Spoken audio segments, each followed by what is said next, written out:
Filosofia para corajosos. A primeira intenção deste livro é ajudá-lo a pensar com a sua própria cabeça. Pensar filosoficamente sobre o mundo em que você vive pode ser bom ou ruim.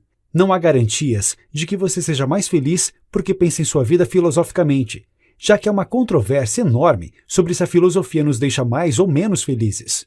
Portanto, Pondé assegura que quem promete a você que será mais feliz com a filosofia é um mentiroso que só quer ganhar seu dinheiro. Por que Pondé se tornou um filósofo? O primeiro indício de que o autor deveria se enveredar para os caminhos da filosofia se deu quando ele ainda era um estudante de medicina. Lá ele perguntou a um professor como os pacientes viam o fato de que estavam indo em direção ao nada. O professor fez silêncio por alguns instantes e disse: "O senhor está na aula errada, deveria estar na aula de filosofia." Ele levou alguns anos até perceber que o professor tinha razão.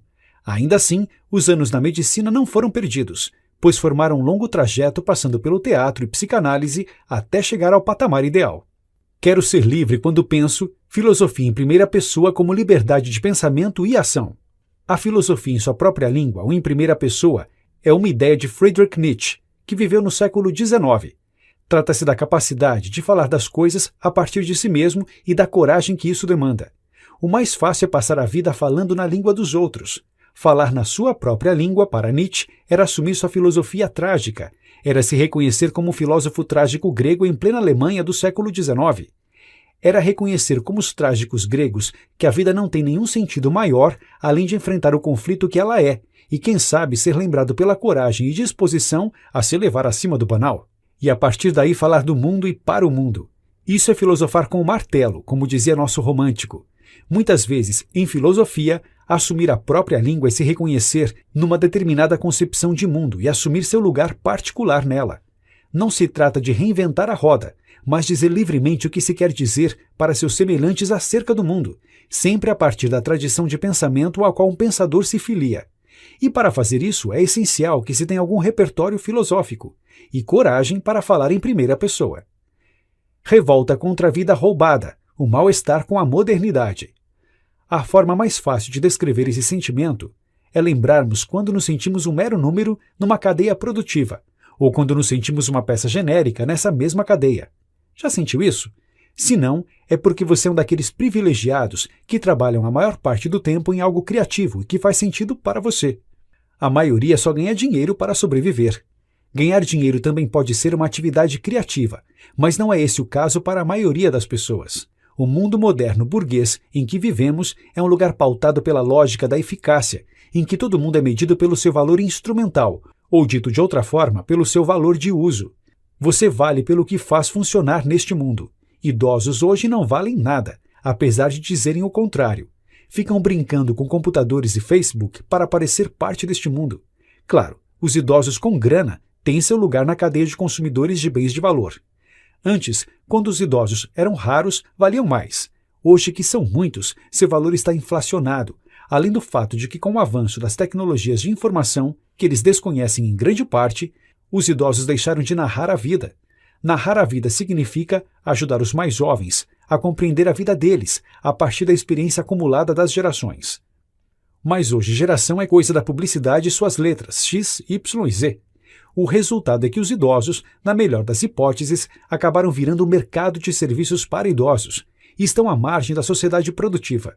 Sorte de quem ganha com isso. Nosso coro particular de demônios. O que é um coro particular de demônios? É uma metáfora para falar de certas coisas que nos atormentam há milênios e a cada dia de nosso cotidiano.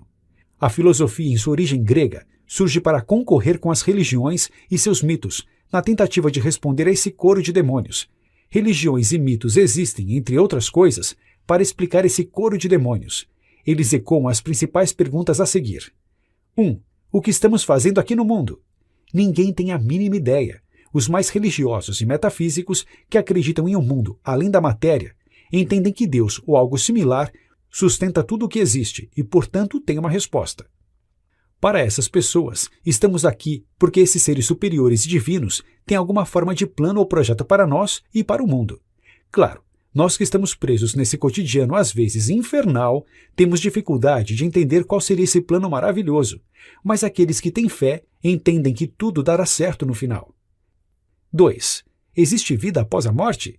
não há como ter certeza. O tema para alguns é de vida ou morte. Afora a ironia, essa é uma questão que atormenta muitos, porque para eles, se não existir vida após a morte, não há por que respeitar a moral. Uma vez que morreu, acabou. Logo, tudo é permitido. Por outro lado, se existir vida após a morte, pensam eles, podemos ser julgados por Deus ou reencarnar numa situação muito ruim, por causa das maldades que fizemos nesta vida. Normalmente, quem crê em vida após a morte o faz como forma de alívio da angústia da aniquilação absoluta que a morte parece significar. 3. Se Deus não existir, tudo é permitido? Decorrente da questão levantada acima, podemos levantar esta. Se Deus não existe, tudo é permitido? Essa pergunta famosa foi feita pelo personagem Ivan Karamazov no romance Os Irmãos Karamazov, de Fyodor Dostoiévski, no século XIX. Essa questão decorre da anterior porque a inexistência de Deus supõe que, uma vez tendo escapado da lei dos homens, uma pessoa estará segura de que não enfrentará nenhum outro juiz absoluto no pós-morte. Por isso, a imortalidade da alma associada à existência de Deus nos levaria à sustentação de um julgamento moral eterno. 4. Existe evolução moral na humanidade? A pergunta é controversa.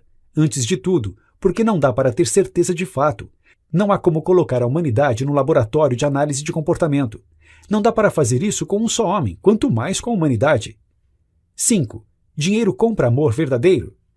Essa pergunta é baseada na afirmação do dramaturgo e jornalista Nelson Rodrigues: dinheiro compra tudo, até amor verdadeiro.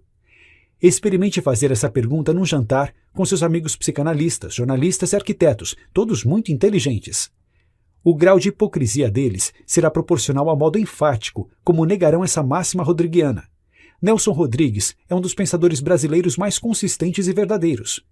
Gente inteligente e bem resolvida costuma torcer o bico para essa pergunta, demonstrando que é movida a valores superiores à grana. Nunca confie em gente que afirma ser guiada por valores maiores que o dinheiro. Quem diz que faz as coisas por algo maior do que grana é quem pensa só na grana, pode apostar. Nunca confie na bondade dos bons. Dizer que dinheiro compra até amor verdadeiro quer dizer que as condições materiais de uma determinada situação podem gerar certos afetos profundos numa pessoa. O exemplo dado pelo autor é um fim de semana na Toscana ou na Praia Grande. Se você disser que tanto faz, mando você para aquele jantar inteligente com psicanalistas, jornalistas e arquitetos mentirosos. O medo de pensar nisso é temer que serei materialista demais e confessar que tem um preço. Todo mundo tem um preço, menos os que não valem nada. 6. A democracia é uma boa mesmo ou é um regime que junta quantidades enormes de idiotas e as joga sobre você? Falar da democracia é difícil, porque ela é o grande dogma contemporâneo. Criticá-la parece dizer que você é do mal. Bobagem! A democracia, entre os piores regimes, é o menos pior. Em 1000 anos, a democracia terá passado como um vento, e nossa fé nela também. Verão nossa fé na democracia como a fé dos antigos em seus reis como deuses. A democracia tem a vantagem de funcionar a partir da teoria do poder limitado, que em si é muito mais importante do que a ideia do voto individual. Esse poder limitado é importante na democracia moderna e se caracteriza pela ideia liberal de que nenhum soberano o é plenamente. Todo mundo adora a coisa do voto individual. A resposta é: sim, a democracia é um sistema que joga sobre nós grandes quantidades de idiotas que decidem por nós. Numa democracia nunca venceremos a maioria de idiotas. 7. Mulher gosta de homem fraco e pobre? Esta questão está próxima daquela outra sobre dinheiro comprar ou não amor verdadeiro. Esta, porém, toca mais às meninas. A resposta para ela é: não, as meninas não gostam de homens fracos e pobres. Fracos e pobres aqui devem ser compreendidos num sentido maior que apenas um papo sobre dinheiro e força física, apesar de dinheiro e força física significarem muita coisa. 8. Vale a pena ser honesto? Será? Pondé tende a achar que não, e não quer soar niilista. Se este pequeno manual não fosse escrito para os bravos, diria que sim, a honestidade paga bem na vida. Mas talvez a honestidade não leve você a lugar nenhum. Sem dúvida, precisamos acreditar em algumas virtudes, do contrário a vida pode se tornar um inferno maior do que já é. 9. O que é melhor, um filho ou um cachorro? A pergunta parece absurda, mas é muito contemporânea. O número de crianças cai no mundo rico, e o número de cachorros sobe. No Brasil, país em que as mulheres ainda não atingiram a infertilidade dos países mais ricos, já temos mais cachorros do que crianças nas famílias. 10. Ter conhecimento faz de você uma pessoa melhor? Essa é fácil de responder. Não. Quem diz o contrário é mentiroso ou ignorante. Mentir só sobre coisas essenciais de vida ou morte. Confessar que o conhecimento não faz de você uma pessoa melhor é um atestado de repertório e de confiança no próprio conhecimento. Religião e espiritualidade. Você é religioso? Se for, o é por alguma carência séria em você, diriam Freud, Marx e Nietzsche. De certa forma, somos todos carentes porque somos mortais, limitados, assustados e frágeis, psicológica e fisicamente. A carência a qual se referem os homens de conhecimento citados acima é, antes de tudo, uma carência cognitiva, carência de conhecimento. Diante da agonia da finitude e do fracasso iminente da vida, que acometem a todos em algum momento, o religioso seria aquele que não segura a onda e busca socorro. Essa ideia de que ser religioso implica alguma forma de carência cognitiva é comum entre pessoas que se julgam mais cultas. Há muita gente que não acredita em Deus, mas em bobagens como alimentação balanceada, espíritos indígenas, ciência, história, política ou em si mesmas. Pondé julga a crença em si mesmo a mais brega e ridícula de todas. Religião versus ceticismo, contra os picaretas do espírito. Ceticismo é um modo de ver o mundo nascido na Grécia Antiga que ensina você a duvidar de tudo. A palavra vem do verbo grego skopen e significa observar, ver com atenção. Um cético pode ser muitas vezes um pentelho, sobretudo se acreditar no ceticismo como última resposta a tudo. Afora esses chatos, o ceticismo é sim uma prática muito importante na filosofia e na vida cotidiana, porque pode ajudar você a escapar de muitos picaretas espirituais, políticos, afetivos e comerciais. Em alguns assuntos, a dúvida parece se sustentar com facilidade, e um deles é o campo desses picaretas do espírito. São gente que diz que pode salvar você de alguma coisa, mas quando fica doente vai ao médico e diz que o guia espiritual avisou a ele que agora era para valer. Em geral, pedem dinheiro para você de forma melosa, ou dizem que uma grande ameaça ronda você.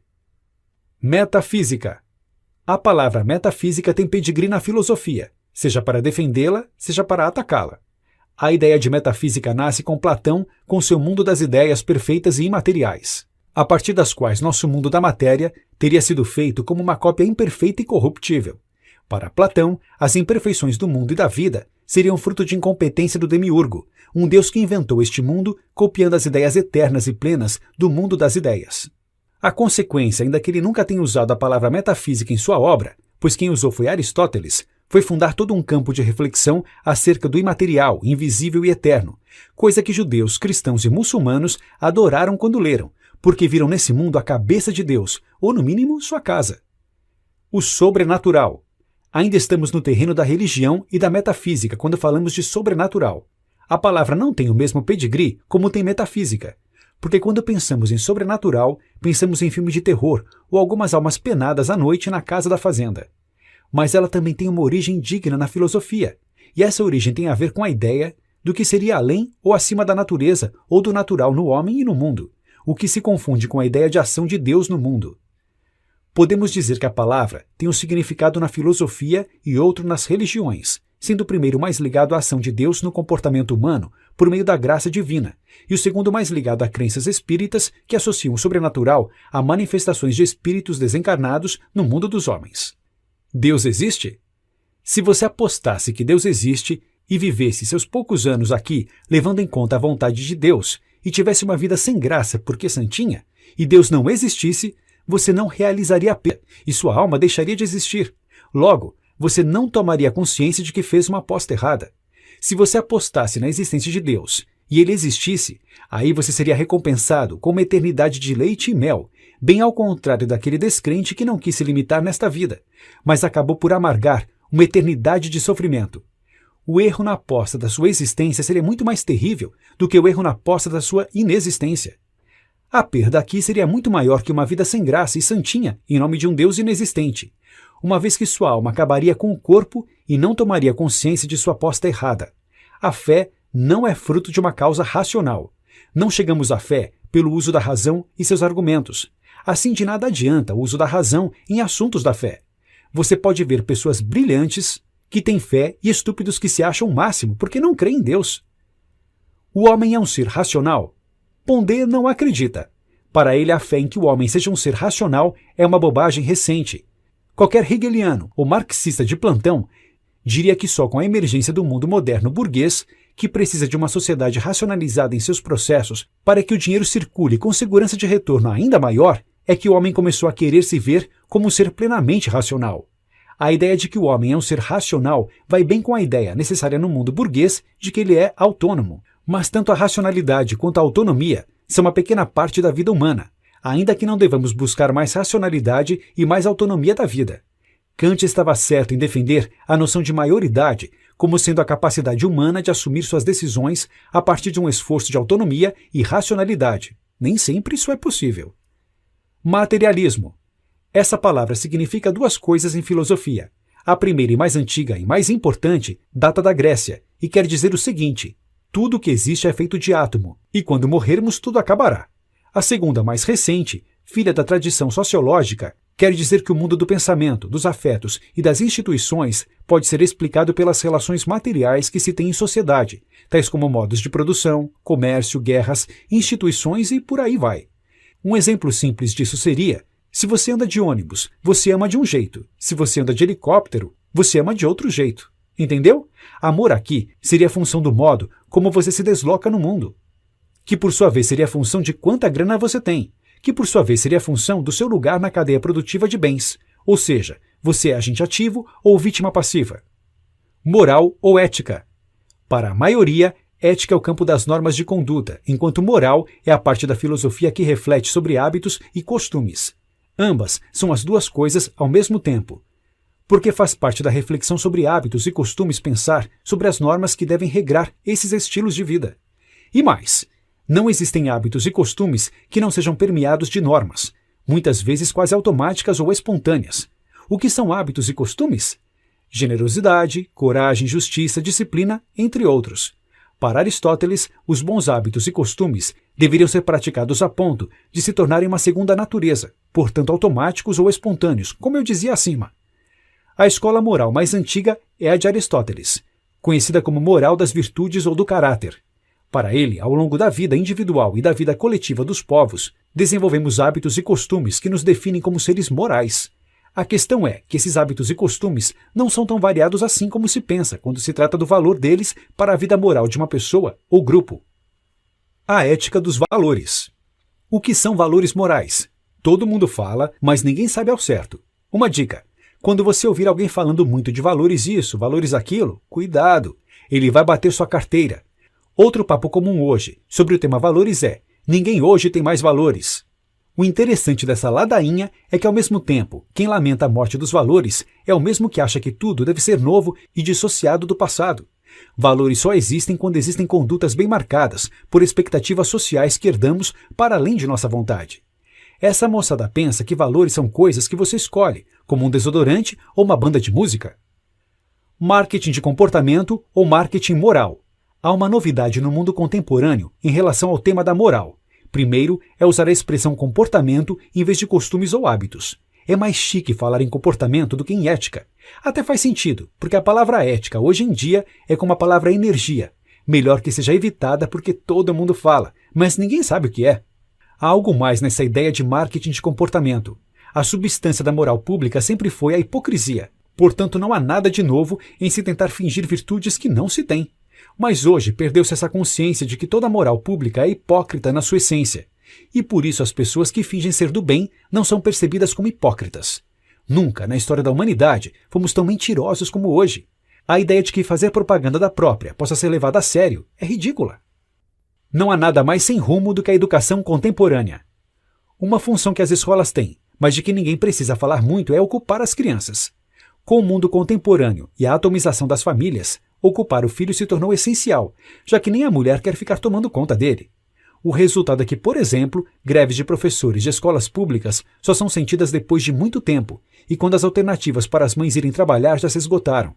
Logo, escolas são também depósitos de crianças para que os pais vivam. Feio? É, sim, feio. Mas Pondé ressalta não ter escrito este livro para fazer marketing de comportamento. A ciência triste da economia. A economia é uma ciência triste. Experimente falar de dinheiro com sua mulher para ver como ela vai ficar triste. Sim, se uma mulher for a responsável pela grana, o marido também ficará triste se ela trouxer o tempo todo a referência do quanto as coisas custam. Não é uma questão de gênero. A economia é uma ciência triste porque é a ciência da escassez. Os recursos à nossa mão são sempre menores do que aquilo que queremos. Toda dona de casa sabe disso. O supermercado é a prova de que os recursos são caros e raros. As donas de casa deveriam decidir nossa economia.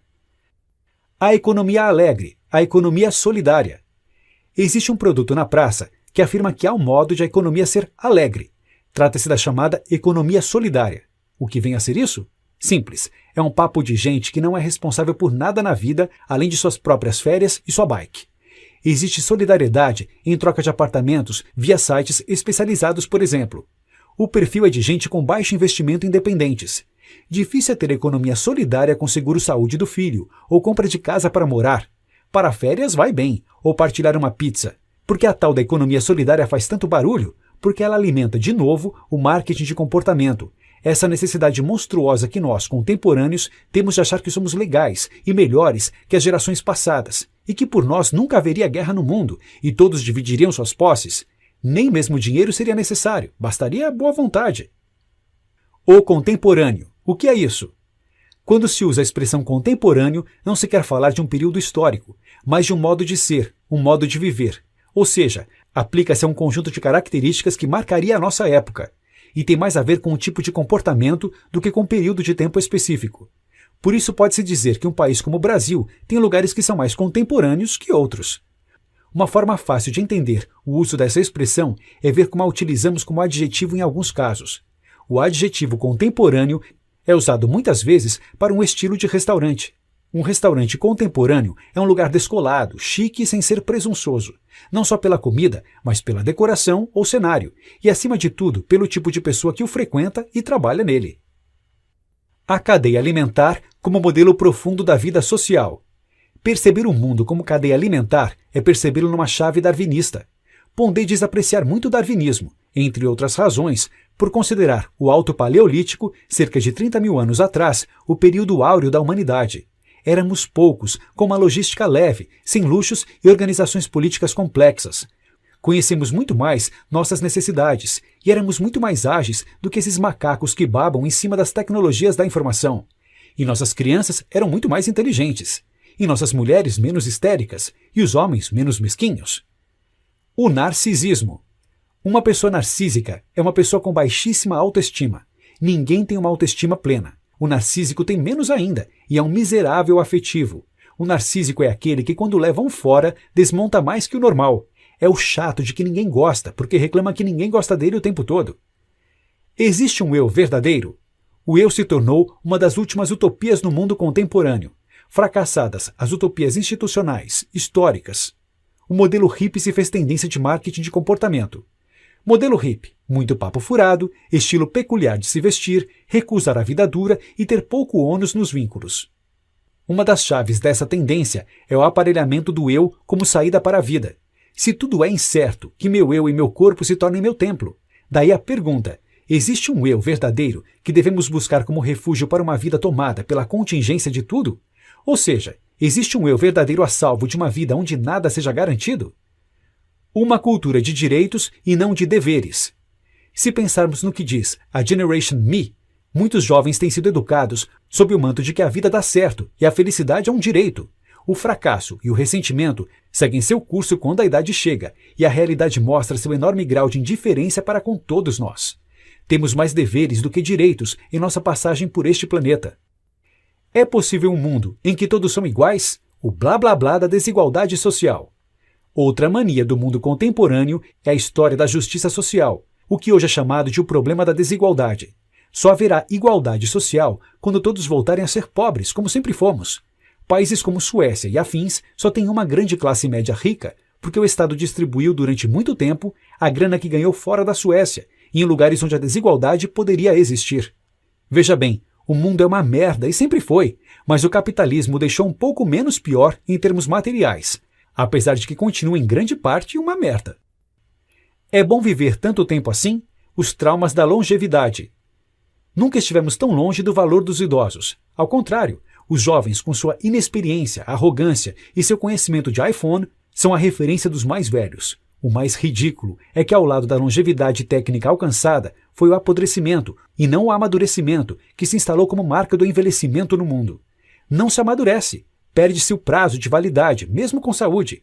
Longevos correm o risco de um dia aparecerem um bando de zumbis sem lugar no mundo, em que ao mesmo tempo que você pode viver 90 anos com saúde, você já começa a envelhecer aos 25, desesperado por causa do colesterol, da estria e das rugas. O silêncio do mundo. Uma das principais indagações acerca do futuro da felicidade humana vem do evolucionismo.